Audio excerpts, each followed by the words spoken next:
shine through. Open your mind the way the children do. Open your eyes and see the world brand new. When you open your heart and let your light shine through.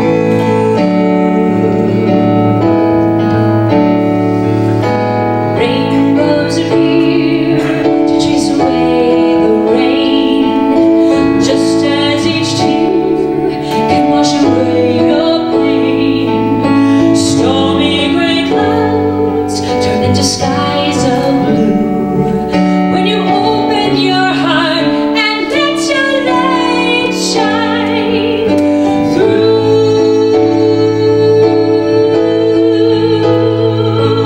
Dream you can soar, that you can fly. Then spread your wings and you'll take to the sky. Follow your star. Morning, happy Easter. Happy Easter. Welcome to the happiest place in Las Vegas, anyhow, the Center for Spiritual Living. Come see us. Morning. Happy Easter, everyone. Have a beautiful day.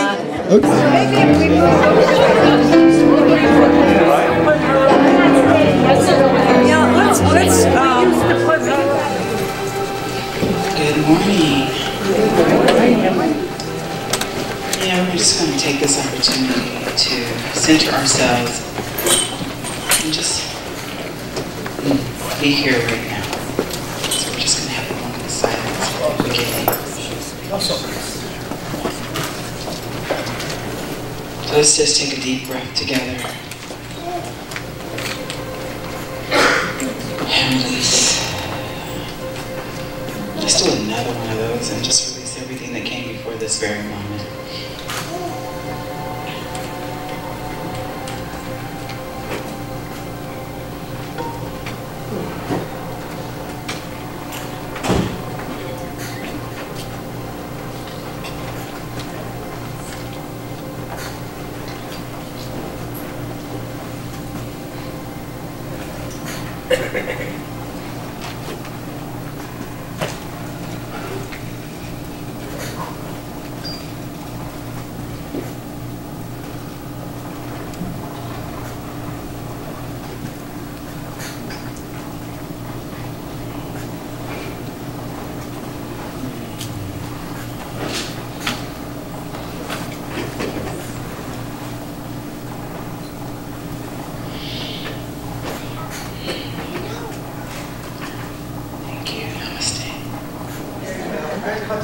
Good morning. Happy Easter. And happy Sunday. A beautiful song. A beautiful song by Daniel Nehemiah.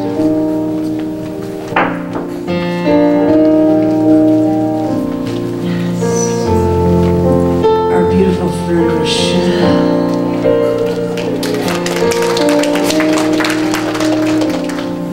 To say who it was.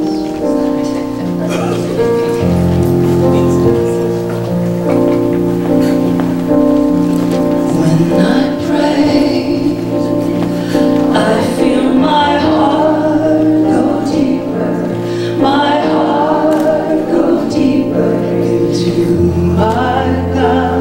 When I pray, I feel my heart go deeper. My heart go deeper into my God. Right here, right now, right where I am, I pray. Right here.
I feel my soul go deeper, my soul go deeper into my God when I pray.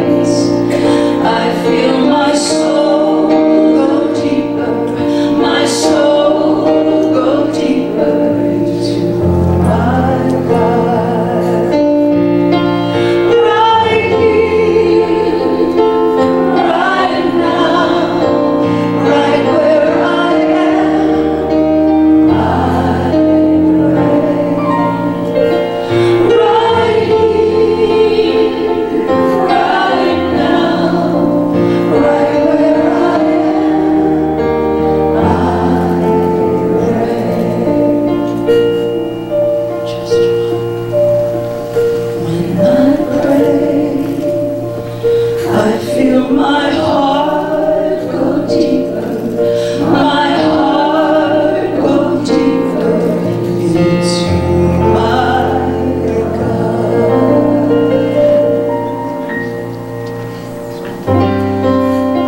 Face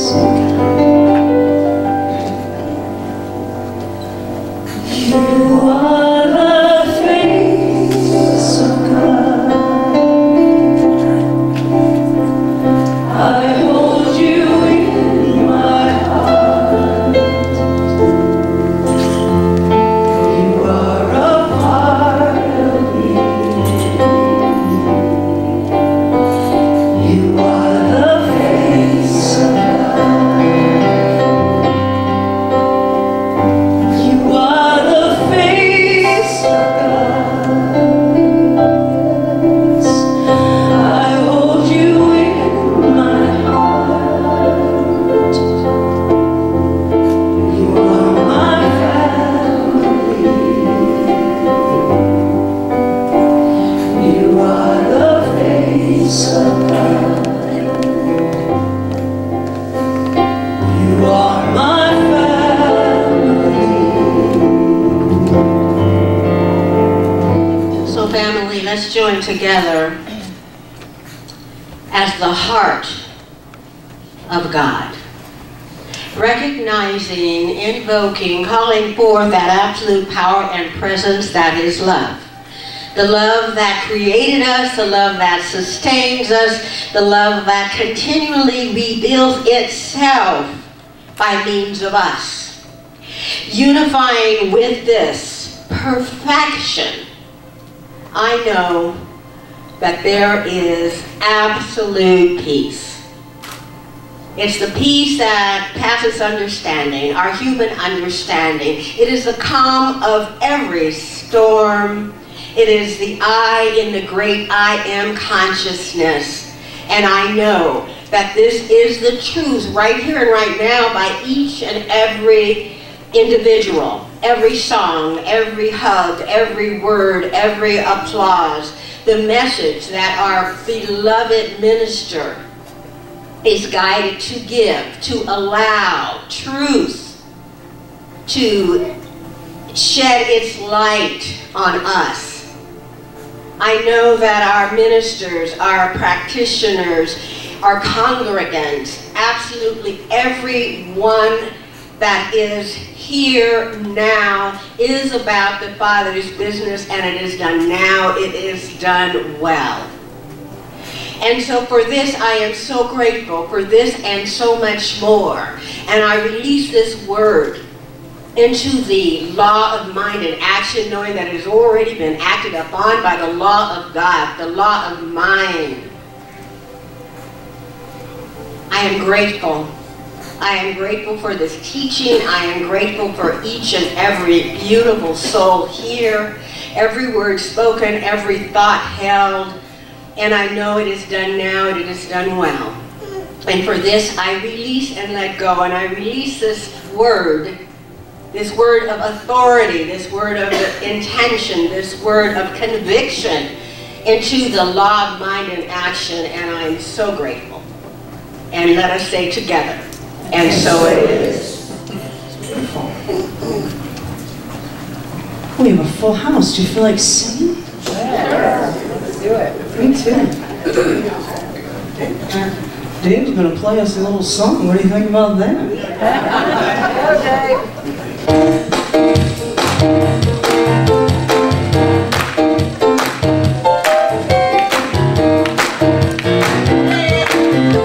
Who's got polyester on right now? I feel good though, I feel good. I feel good. How do you feel? There you go. I am blessed, yes, I am blessed, sing it loud, every day of my life. I am blessed, blessed, blessed, blessed, blessed. When I wake up in the morning, I lay my head to rest. I am blessed, woo! I am blessed, I am loved, I am loved, I am loved. I can feel every day of my life. I am loved, loved, loved, loved, loved. You feel it? When I wake up in the morning, lay my head to rest. I am loved, yes, I am loved. Here we go. I am healed. I am healed, I am healed. Sing it loud every day of my life. I am healed, healed, healed. When I wake up in the morning, oh, I lay my head to rest. I am healed, I am healed. I like this. I am blessed. Let's raise the roof. I am blessed. Come on, here we go. Every day of my life, I am blessed, blessed, blessed, blessed, blessed. When I wake up in the morning, I feel blessed. I lay my head to rest. I am blessed. I am blessed. You got one more in you. I am blessed. Come on now. I am blessed. Yes, you are. Every day of my life, I am blessed, blessed, blessed, blessed, blessed. When I wake up in the morning, woo, I lay my head to rest. I am blessed. Come on, give it to me. I am blessed. Oh, I am blessed. I am blessed. Come on now. I am blessed. Yes, you are blessed. I am blessed. Yes, I am blessed. I am blessed. I am blessed. Oh, Lvcsl, she's so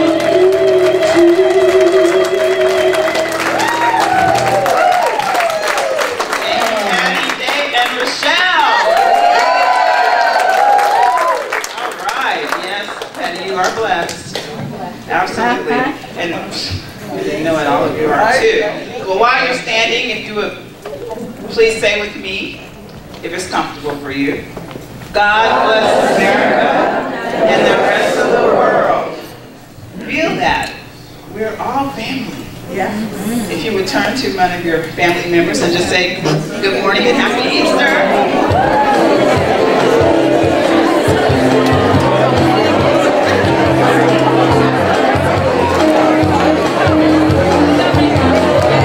Well, I was going to say happy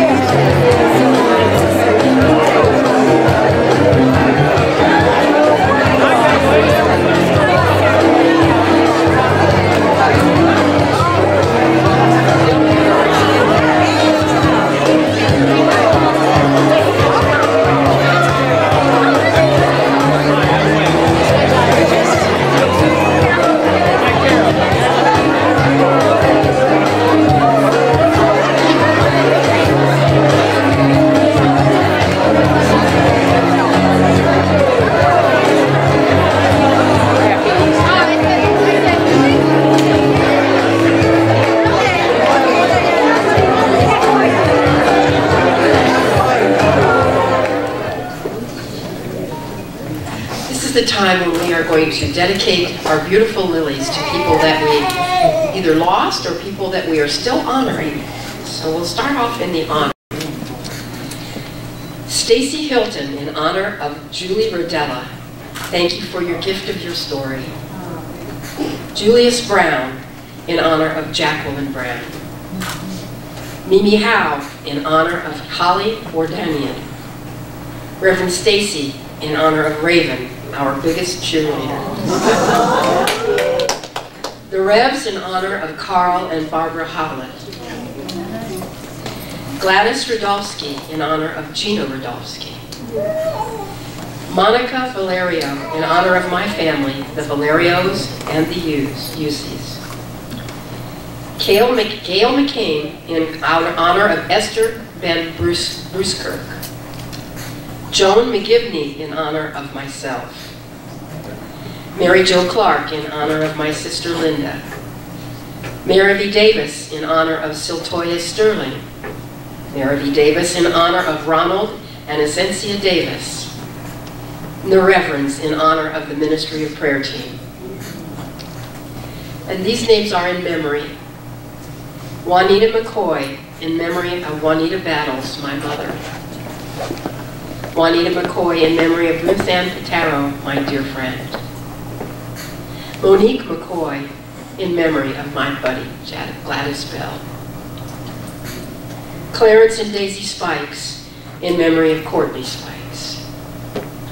Monique McCoy, in memory of my beloved friend, Roy Jefferson. Gina Graham, in memory of Carolyn Graham. Julius Brown, in memory of Ethel Brown. Julius Brown, in memory of Janice Webb. Barbara Nelson Howlett, in memory of Norman Nelson. Mignon Brown, in memory of Florence Johnson. Kitty Schuler, in memory of my parents, Dr. Paul and Mickey Bowes. Mimi Howe, in memory of Frank and Irene Zutelli. Barbara Howlett, in memory of Keith Grable. Reverend Cheryl Bell, in memory of my mom, Gladys Bell. Ann and Carol Miner, in memory of Evelyn and Howard Calhoun, Loretta and Willard Miner. Mimi Howe, in memory of Dexter and Alice Howe. Diana Dazio, in memory of Mom. Beth Pergola, in memory of my mother, Dorothy Weibel. The Seeleys, in memory of Mom. Aldo Inez, in memory of Mercy Inez and Herb Emerand. Carolyn Yates, in memory of Albert Yates. Brenda Pratt, in memory of loved ones. Martha Terreo, in memory of Kurt Akamin, my brother. Flo Alston, in memory of my mom, Agnes Brumbeck. Esther Brumbeck, in memory of Tom Van Buskirk. Brandy Wright, in memory of Karen Gallo. Don Schaefer, in memory of Timothy Murrell. John Steenerson, in memory of my parents, Richard and Ruth Ann Steenerson. John Steenerson, in memory of Steve and Ellen Marchinia. And our congregation, in memory of Cynthia Clare, our Reverend Cynthia Clare.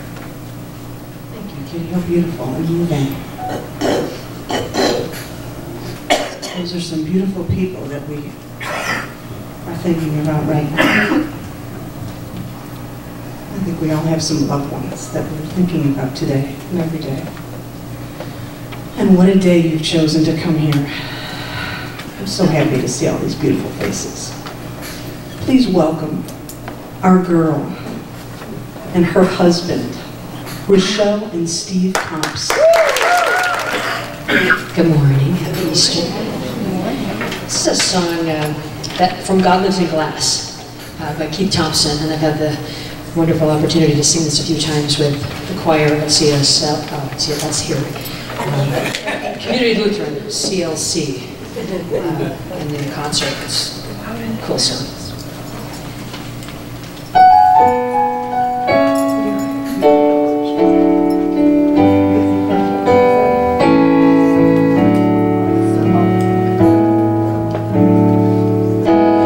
Open your heart and let your light shine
It's Easter.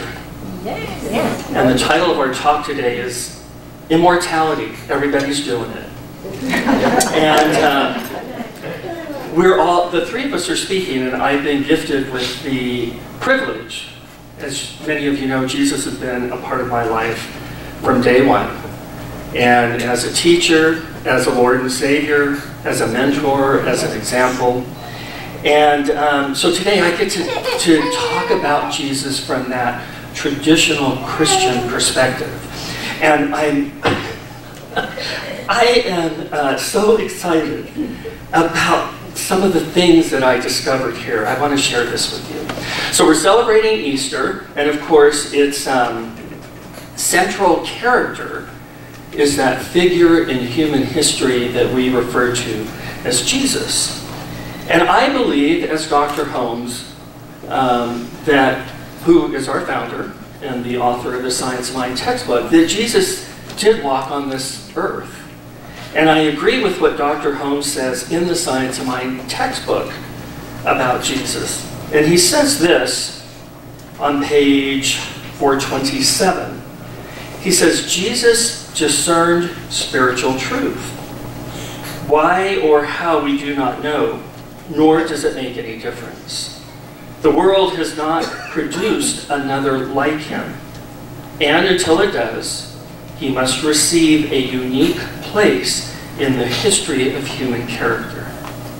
And so Ernie and I are right on. So, speaking from a traditional Christian standpoint, Easter is likely to be really the most significant Christian holiday. And partly because this is the moment where Jesus' ministry came into fruition. Also, what we see happening here is that there are many prophecies, there were many predictions made about Jesus literally thousands of years ago, literally thousands of years before his birth. There were prophecies, there were predictions made. And these prophecies and these predictions, what we see, is that they all now are converging. During this event called Easter, they're all coming together. And they all come together in a span of 33 years. All these prophecies all come together in a span of 33 years, which represents that capsule of time, which is when Jesus was born, when Jesus died, and then that most pivotal moment where the stone on his tomb was rolled away and Jesus rose from the dead. Now, I thought it would be interesting to share a couple of the prophecies that were made about Jesus long ago. Here we go. Long before he was born. Number one. To begin with,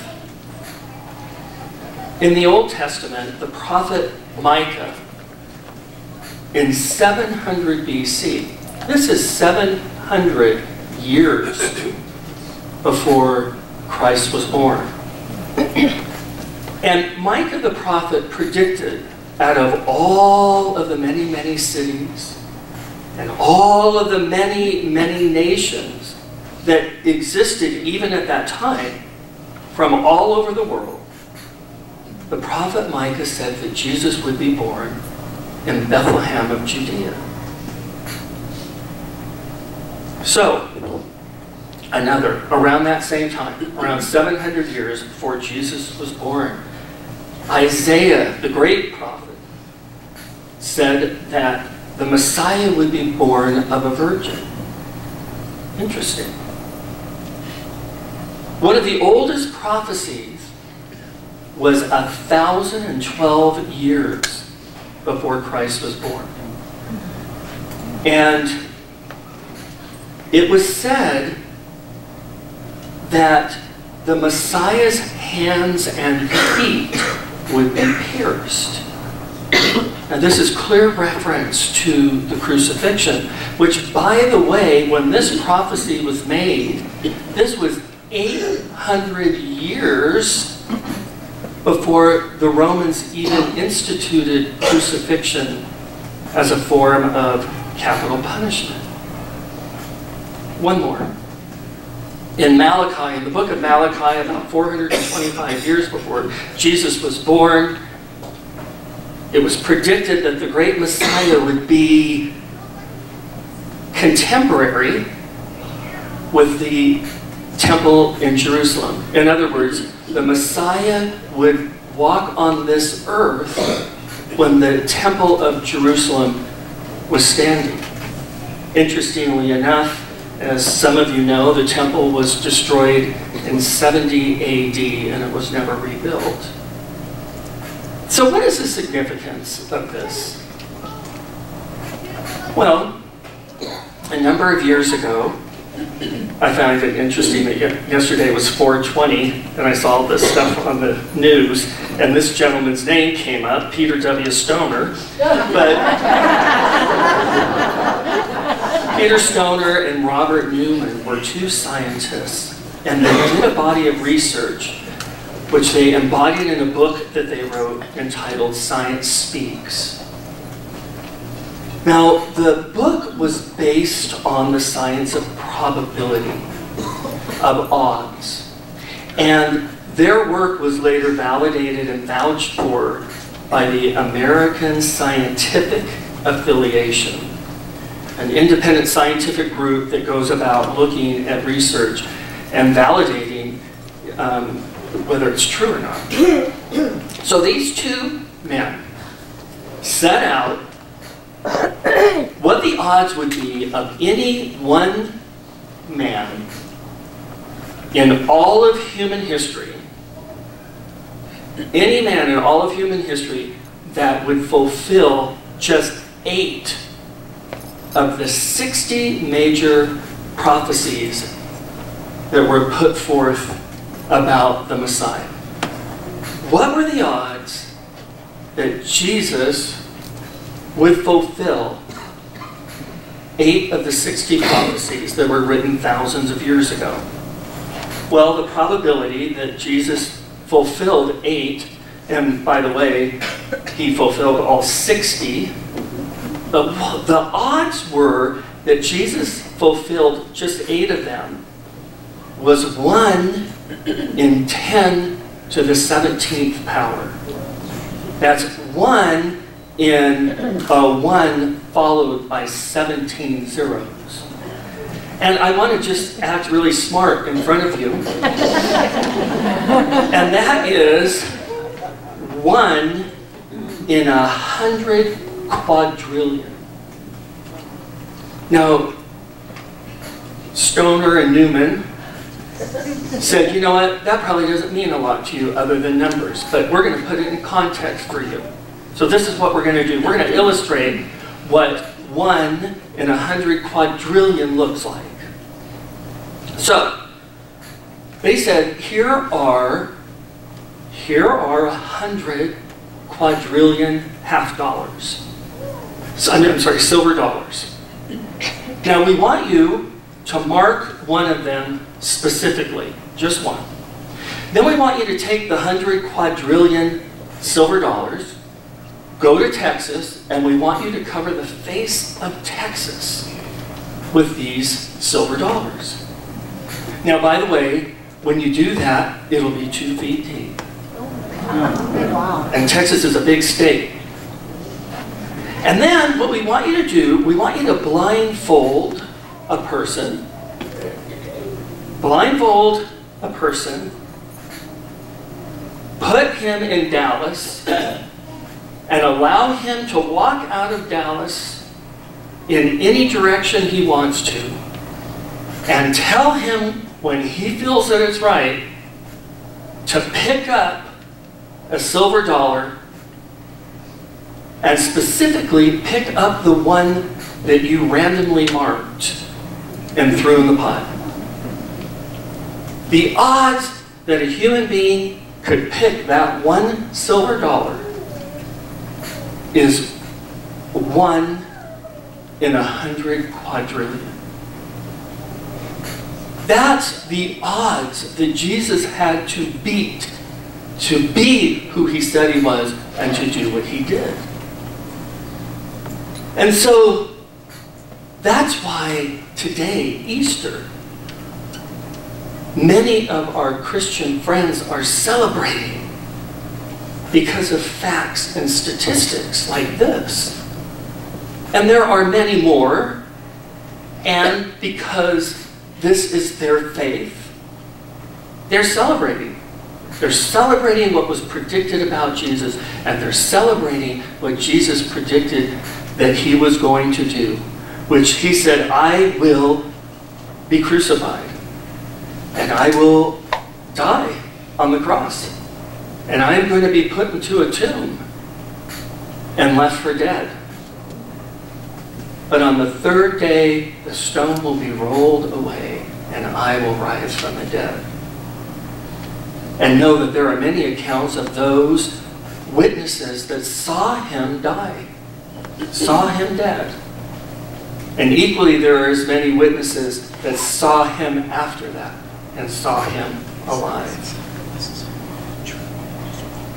Now, because we have time constraints, and I'm sure you're not here to hear an exhaustive talk on the Christian faith, I limit my remarks to one single point, and it is this. Amongst all the things that Jesus taught, Jesus solidified one of the most important truths during the Easter event. He solidified the truth that we are immortal. The truth that there is life after this life. He solidified the truth that Dr. Holmes talks about throughout the Science of Mind textbook and declares in our Declaration of Principles what we believe. And the third principle is this: we believe in the eternality, the immortality, and the continuity of the individual soul, forever and ever expanding. And that gives me great hope, because I buried my son a short few months ago. I like the idea of being able to live forever. I love the idea of being able to see my son again. And I am hoping that what happened here today, in memory of knowing that Jesus made it very clear, we go on.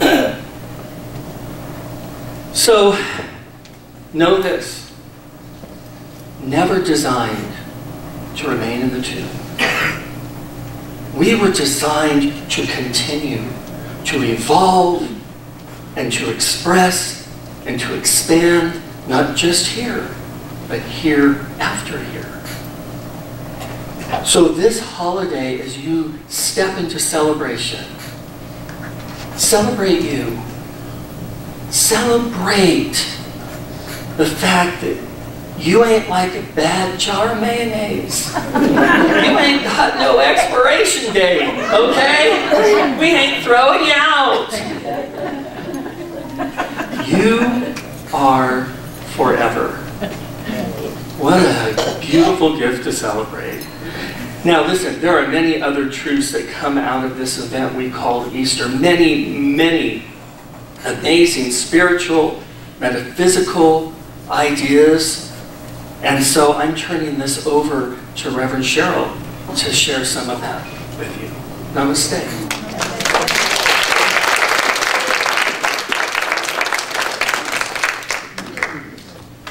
Thank you, Reverend Dan. Thank you.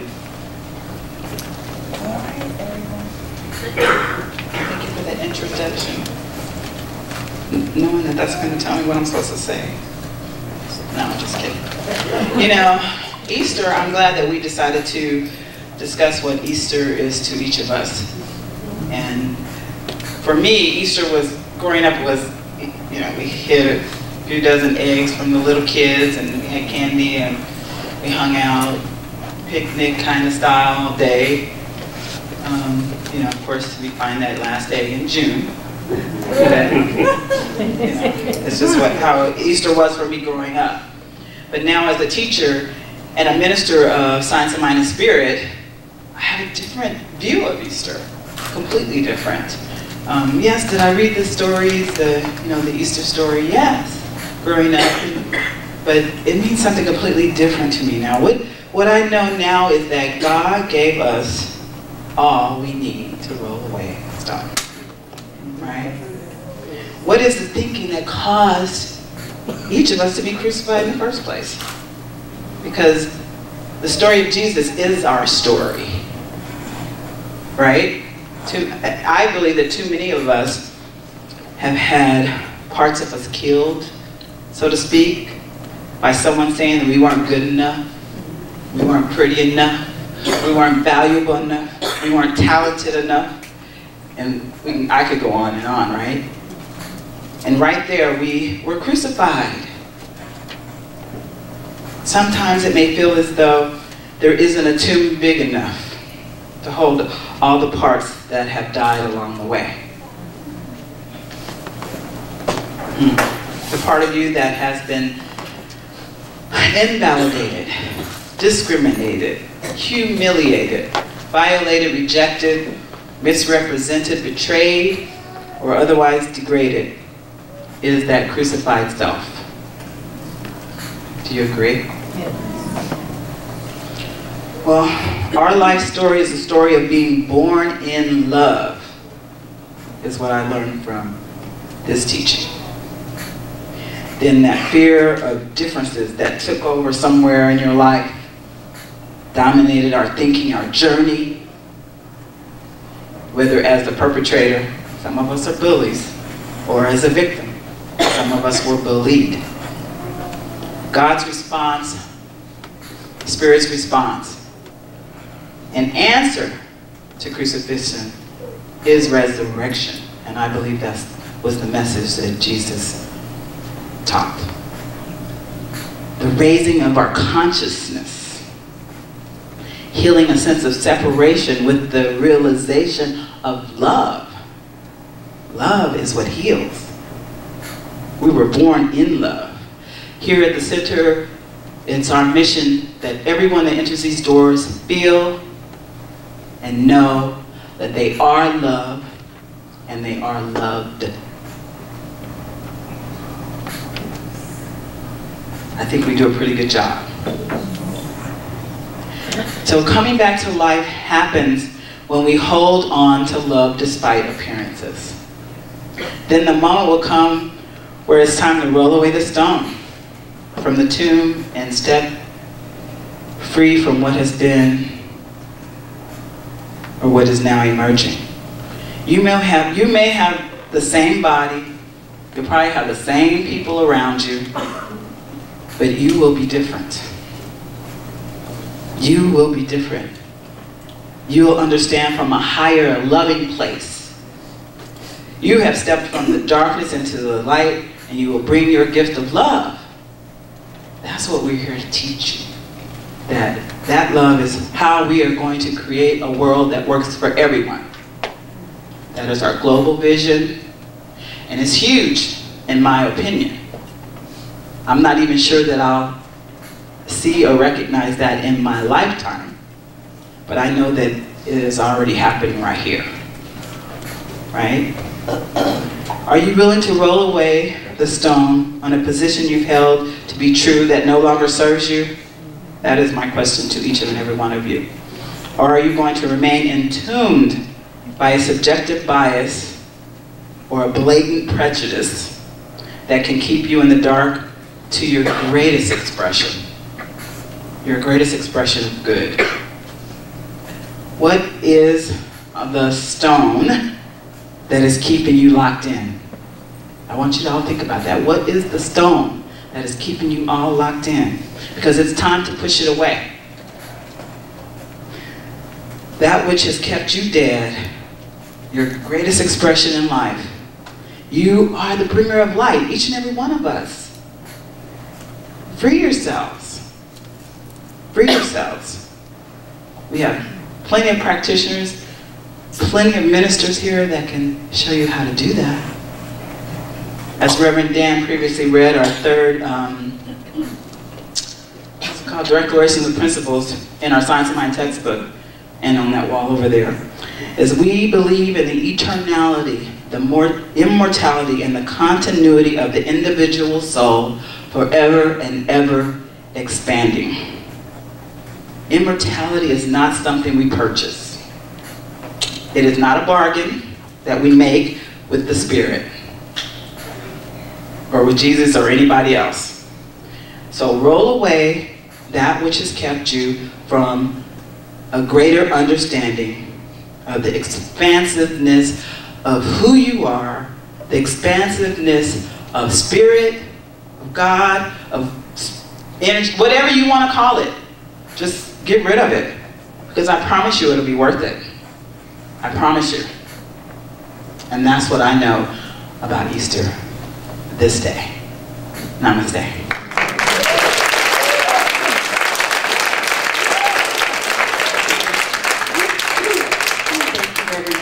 Cheryl. Ooh, on fire.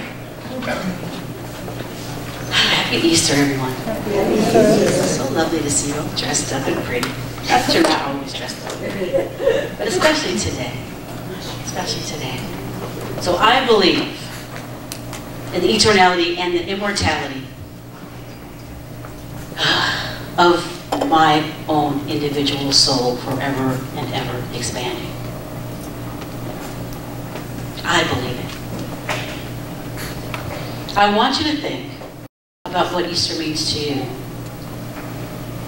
What it has meant in the past and what it means to you now. That's kind of what the three of us have done. I had an old idea of what Easter was. And it was new outfits. Not much has changed there. It was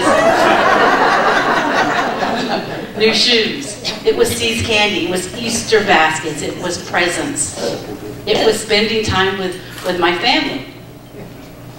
It was going to Founders Church.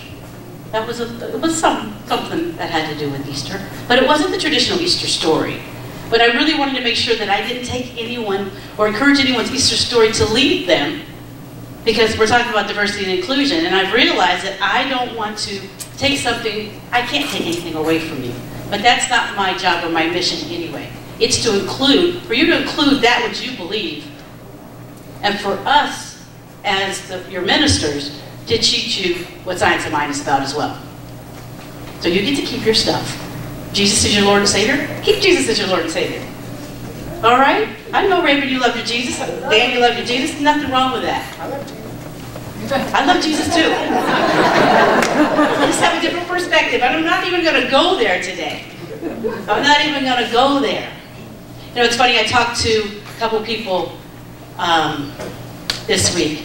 Talked to my prayer partner who lives in Northern California, and she grew up Jewish. And she's now a Science of Mind minister. And she just was recently ordained. And I asked her, I told her we were all three doing the talk, and I asked her about Passover. And she said, thank you so much for asking.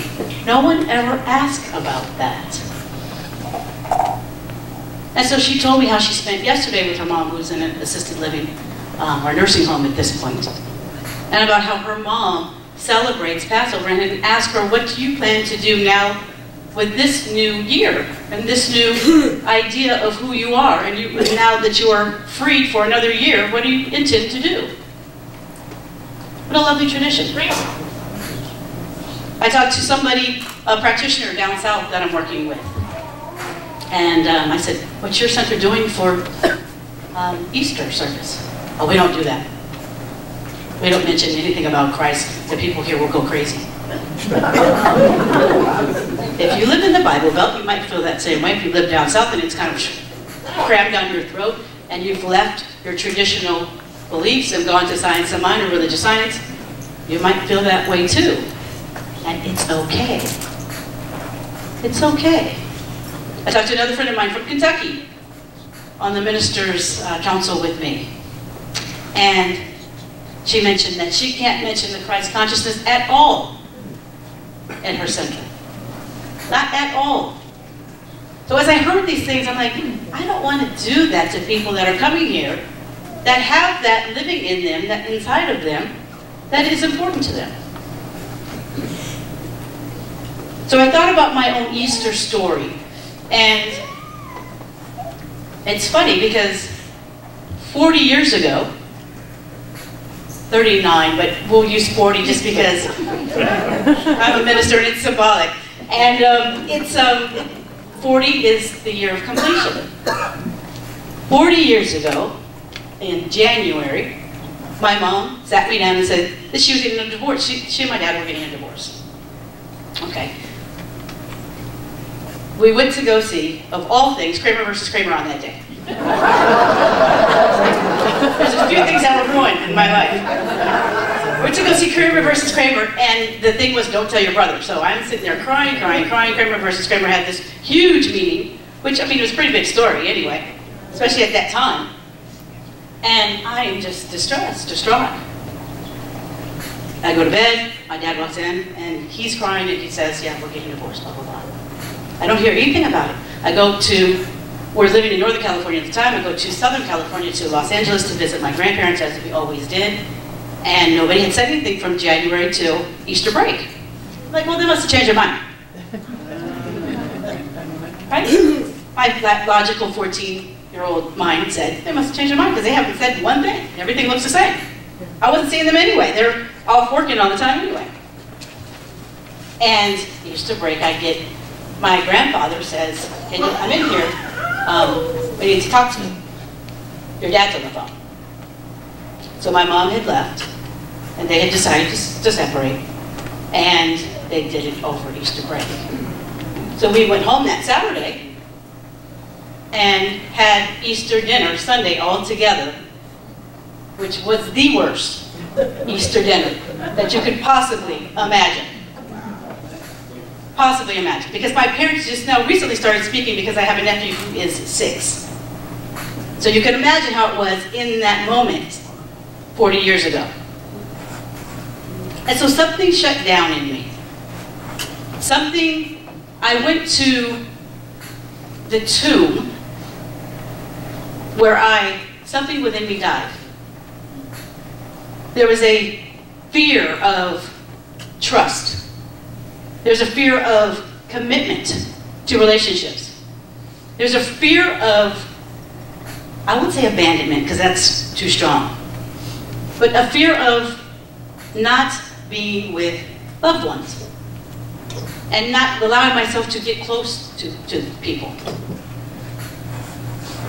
Fast forward, I don't know how many years. Let's say 20, 19, I don't know, give me something symbolic. And I've been kind of living with this same thing every Easter. Woe is me. Woe is me. And it was a Saturday night after partying, as I was doing much of at that time, and I said, you know what, I'm going to go to service somewhere. I've heard of this place in Santa Monica, and it's called Agape. And so I didn't want to go to Founders because Founders music is not Patty and Rochelle. It's that old-timey, old-school type of music with the organ, and it's very traditional, and yeah, there's lots of lovely things about Founder, but the music would not be my favorite thing. So I'm going to go somewhere upbeat. I'm going to go see a new minister that speaks in a different way, but still I want it to be Science of Mind. And so I said, I'm going to go to Agape. And so I got up, got dressed, and went to Agape in Santa Monica. And I was like, wow. The choir was there on Easter Sunday. And this cute little preacher, that's preaching religious science. And I say preacher because you know Michael Beckwith. He's preaching religious science. And I'm like, this is amazing. This is what I'm missing. And so I allowed my higher thoughts, those angels, to roll away the stone from the tomb that I had entombed myself in for all those many years.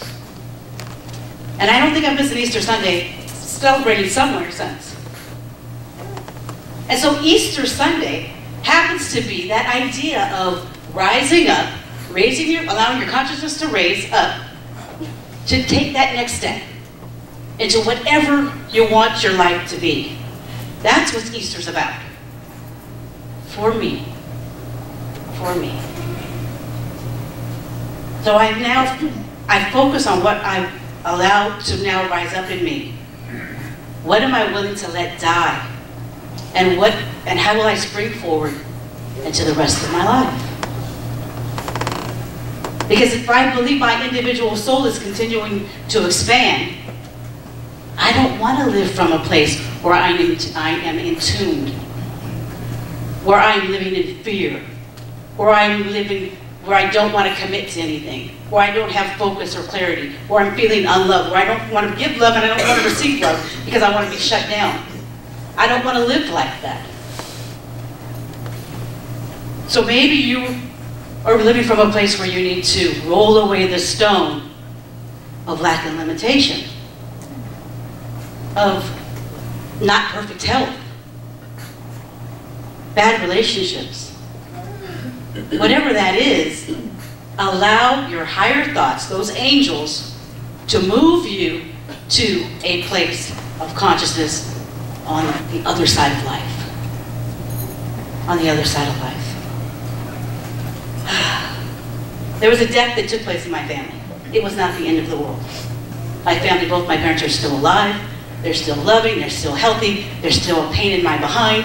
And amazing. And they did a good job. And I've got my little sister, my dad's remarried, I have my little sister that's graduating from law school in May. So he's gone on, he's happy, everybody's good. Everybody's good. And so they did not do me any disservice. They did the best they could at the time. I realize that. And so now I get to do my stuff. And the gift was truly that Easter dinner. Because I remembered it. Something in my subconscious mind remembered that 19 or 20 years later when I needed a kick in the pants to go do something different. George Bindall, who was a minister of religious science, so that's old. He said this in Holy Days and Holidays. The great Easter truth that we seek is not basically that you and I are going to live after death. The teaching, rather, is that we are to be new here and now by the power of the resurrection. Thoughtful-minded people say that Easter can't be only a tremendous supernatural miracle 2,000 years old, but a miracle of constant divine love coming into focus. However, whether historical or not, the resurrection of the Christ is symbolic of the recurring resurrection and transformation taking place in the universe. The animal to the human, the child to the adult, the idol mind to the Christ mind. Whereas in Adam all died, even so in Christ shall all be made to live. From fear to faith, from indifference to love, from ignorance to enlightenment. So the tomb that we impose upon ourselves is just as tangible and real as the tomb that Jesus was laid to rest in. The tomb of limitation, the tomb of disease, the tomb of unhappiness, the tomb of frustration. There's seemingly no escape from it because of the great stone that seals the entrance. And the stone represents our fears. Fear to trust in a greater and higher power. Fear of letting go of the lesser. Fear of change. Fear of people. Fear of the experience of death. But angels roll away the great stone. And I've always thought that the angels represent your thoughts. Thoughts in the affirmative. Thoughts in the understanding and conviction of a life eternal. So our personal resurrection, which we celebrate once a year, is arising from belief in our individual tomb to a concept of rich and courageous living. You and I will never be any more immortal than we are this morning. We are totally immortal. There's one life. There's one God. That life is perfect here and now. Happy Easter, everybody. I love you.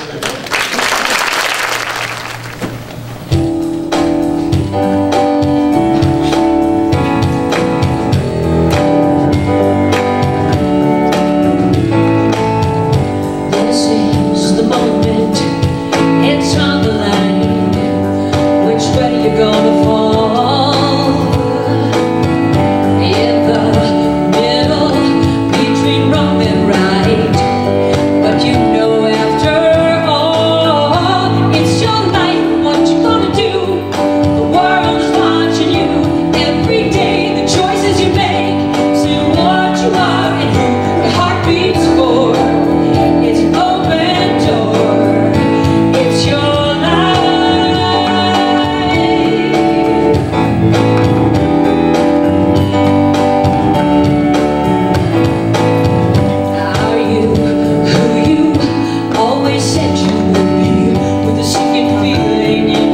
your chest, always waiting for someone else to fix you.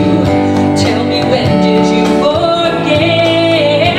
It's your life, what you gonna do? The world is watching you every day. The choices you make, say what you are and your heart beats for. It's an open door to live the life that you believe. This is your opportunity to let your light be one that lights the way.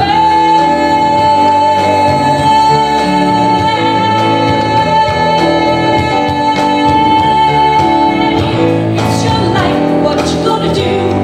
The world's watching you every day. The choices you make, say what you are and your heart beats for. It's an open door. It's your life, what you gonna do? The world's watching you every day. The choices you make, say what you are and your heart beats for. It's an open door. It's your life.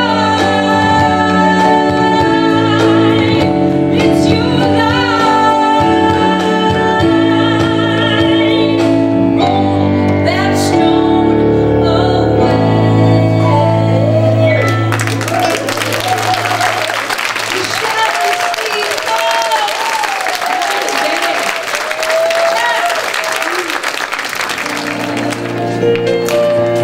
In the name of love, in the name of love, in the name of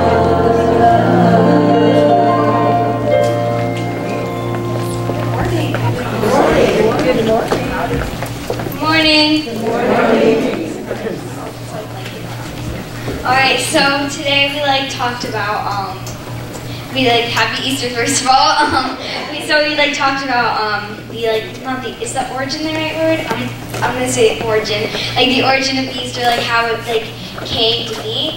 And then we also talked about Jesus Christ's death and how he taught us about how his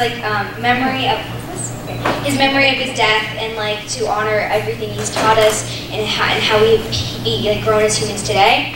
And we talked about how the transformations, and we compared ourselves to caterpillars, and because about how a caterpillar is first born like humans, and they go through many changes as we do as kids, and then so on and so forth. And we decorated eggs. A little bit wet. Okay, we decorated eggs after we read a story to describe different meaningful things in the story. I don't know why we don't have them to talk. Next time. Today we did a prayer, and it was a story. It was about a butterfly. It was about a caterpillar who one day went into a cocoon, and and then when the day he came out of his cocoon, he saw these big blue wings on the back of him, and he's like, I don't know what these are. And so he was trying to climb up a tree, and he started getting really tired. And so a white butterfly came and just stared at him, and he said, what's happening? And so he said, why don't you use your wings to fly? And the blue butterfly didn't realize that the wings that were hard, it was hard for him to walk up the tree. He didn't realize that those wings that were holding him down were actually useful. And so he started flying and got to the top of the tree.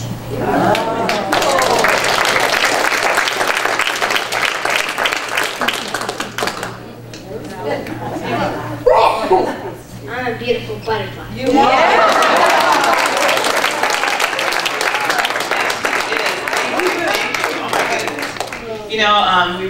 Kitty read the lovely Easter dedications, Lily dedications, and those of you who did that can take them home, today.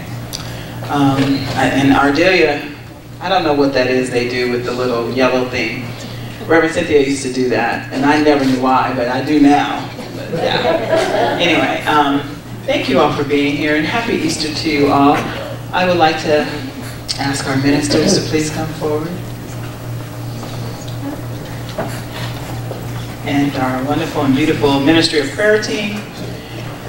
Those that are here, please come on up.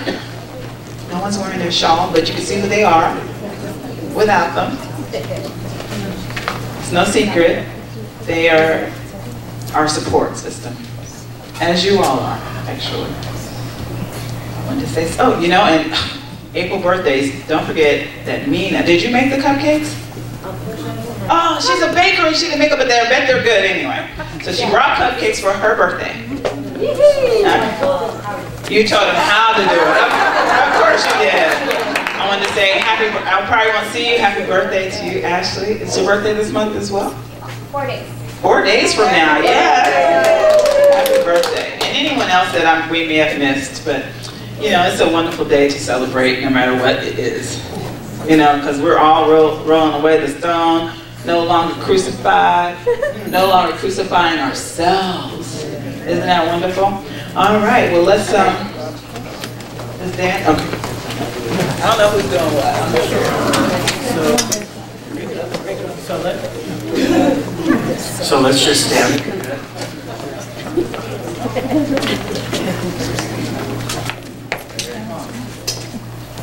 And so let's just take a deep collective breath. The breath of life. All sharing the same breath. All sharing the same life. That one life that is God's life. That is my life now. And what's true for me is true for each and every person in this room. The life of God, God's life, is each person's life.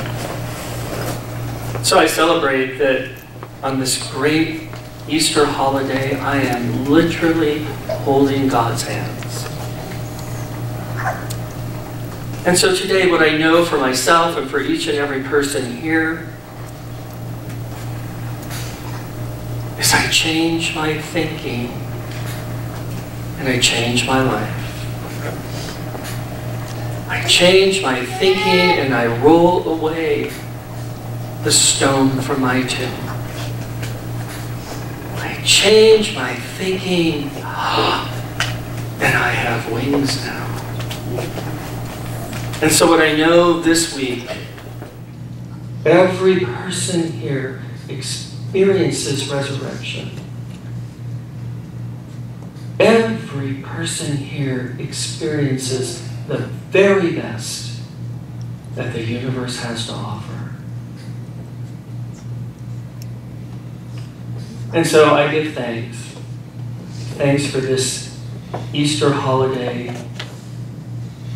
I give thanks for what it reminds me is my job, and that is to change my thinking and to move the stone away from my own tomb. And I give thanks that each and every person here enjoys this holiday, is guided, guarded, protected, and provided for, and absolutely enjoys their best week ever. And so now I release my word into the perfect workings of the law. I know that that which I have spoken is already done. And so I simply let go. I let go, let God, and I enjoy the ride. And so together we say, and so it is. Happy Easter.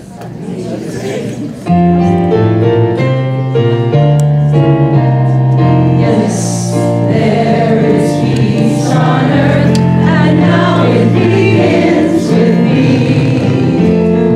Yes, there is peace on earth, a peace that was meant to be.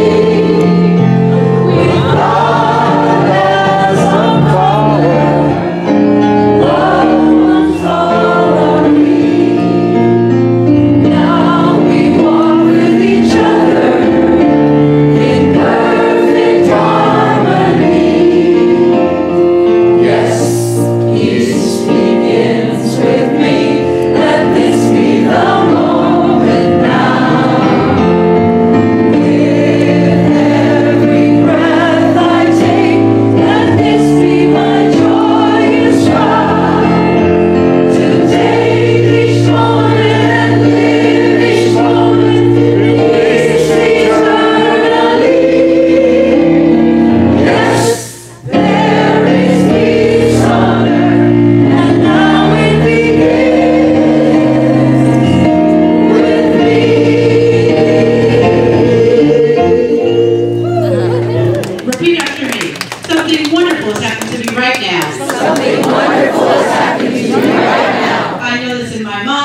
body. I feel it in my body. And so it is. And so it is.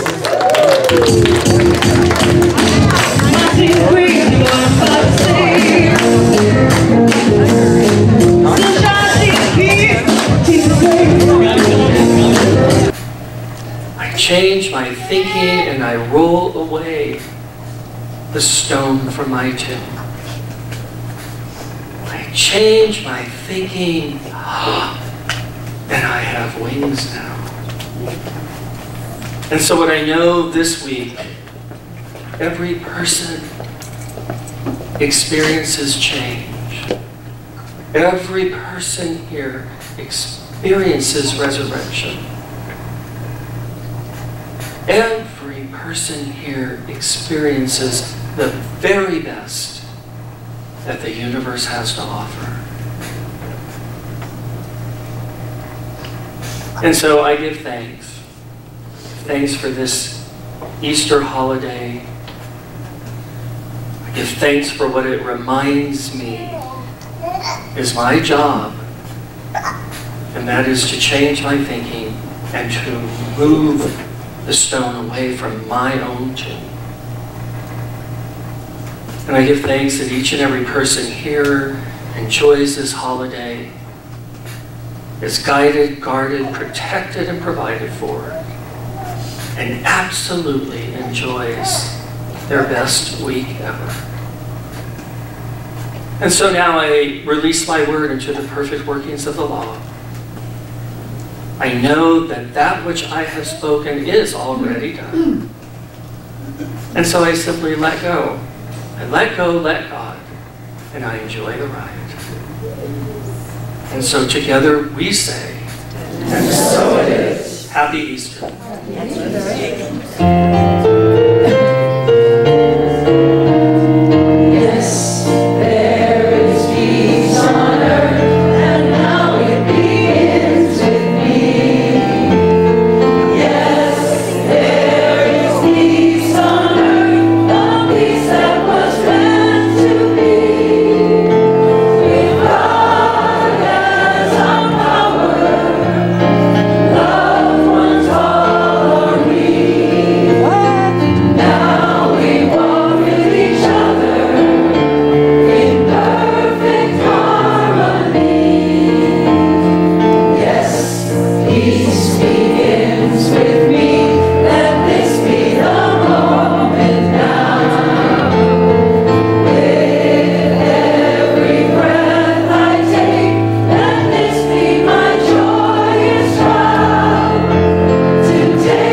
so it is. Happy Easter.